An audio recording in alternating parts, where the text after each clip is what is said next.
Pelaku premanisme bertopeng abang yang melakukan pemalakan tukang parkir toko es krim yang berada di Jalan Kiai Haji Wahid Hasim, Kelurahan Limo Ulu, Kecamatan Seberang Ulu 1 Palembang diamankan Satreskrim Polrestabes Palembang. Kak, ini kak, anak buayan kak, duit kak. Oh, topeng Spiderman ya kak. Pecah inilah detik-detik penangkapan pelaku premanisme yang melakukan pemalakan tukang parkir di jabu toko es krim yang berada di Jalan Kiai Haji Wahid Hasim, Kelurahan Limo Ulu, Kecamatan Seberang Ulu 1 Palembang.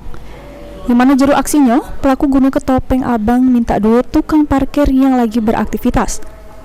Pelaku ditangkap unit pidana umum atau PIDUM Satreskrim Polrestabes Palembang tak jauh dari rumahnya di kawasan Limo Ulu Palembang, beserta barang bukti pakaian yang digunakan pas beraksi dan sebilah senjata tajam jenis pisau.